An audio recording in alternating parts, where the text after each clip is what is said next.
So now that Charlie Kirk is dead, who will lead? What is next? Will he be replaced? Never. And sadly, that's what's the most frightening thing about this story, other than the fact that this man was murdered in cold blood in front of thousands of people, and many are still watching that horrific video as we speak. But his wife, his children, his family are now left with nothing but questions. As the manhunt continues, we can only hope that that is taken care of soon and justice will run its course. We'll save that debate for another day. But I want to talk about Charlie Kirk and why he is everything that the majority of us in talk radio that really want to try to get debate going understand what he was doing. He was just trying to get young people to engage in the conversation of what's happening in the world around them. Because if there is no communication, how can you fix things? And if there was ever a time in America for things to be fixed, it's now. One of my biggest concerns, and for those of you who have been following me on my social media platforms or listening to me on radio, understand exactly what I mean by this. There is no way this country is going to get turned around by people my age. It has to be much younger people, in their 20s, in their 30s. But the only way you get them to understand the significance of their voice is to make them talk about issues. And that's what I admired about Charlie Kirk. Look, when I was a very young child, my parents were in their late 20s and early 30s when a man from Massachusetts came around by the name of John Fitzgerald Kennedy. He was youthful, he was handsome, he was intelligent, but what he did more than ever is what Charlie Kirk has been doing, giving young people hope and letting them know that their voice matters. Most young people, if asked, will engage in conversation.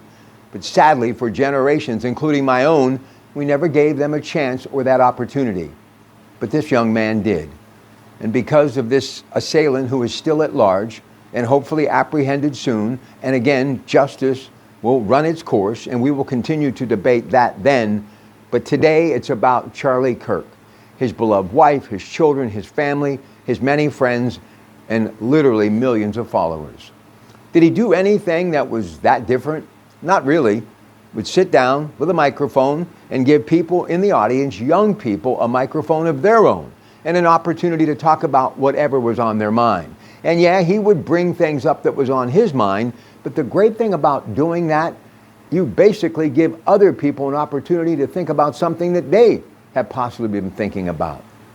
One of the things that has really cost our country so much, and if you look at the moral decay, the brick and mortar, the foundation decay, the loss of jobs, the economy, the issues that we're dealing with, something the president is fighting for every day, we stop communicating. We've become isolated in a world of not being verbal, not looking people eye to eye, heart to heart, sitting down and having good quality conversation. You know, I look at life as one big dinner table. People gathering around, sitting, enjoying food, not always agreeing, but having an opportunity because of that time to sit down across from one another and talk about what matters to them and what's going on in the world. But now, because of one person, that voice has been silenced.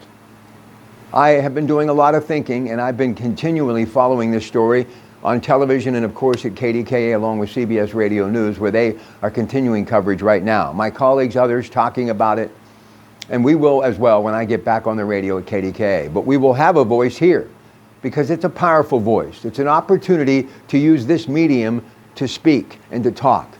And I hope that you, too, will engage and discuss what you're thinking about after this horrific incident. But yes, like many, I can only think of my children and my oldest and his 3 children, his wife, and I'm thinking to myself, parents, what we all are thinking right now, how horrific this would be if this is something that we had to see. And those children are small now, but they will grow quickly, as we all know they do. And they too will have to face that horrific moment that took place yesterday. So, whether you are someone that pays attention to any of this stuff or not, I know one thing we all have in common, and that's prayer. So please, hit your knees tonight and say a prayer for Charlie Kirk and his family.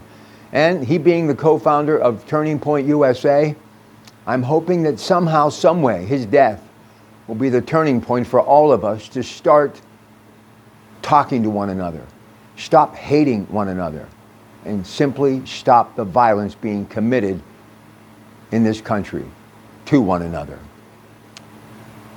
Again, more coverage right now, KDKA 100.1 FM, AM 1020, and on that Odyssey app, and of course our YouTube channel.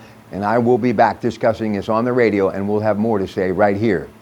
But I wanted to make sure that all of you understand, I've been saying for the longest time, without communication and debate, there is no hope. And sadly, we lost a big chunk of hope in the death of Charlie Kirk. May he rest in peace.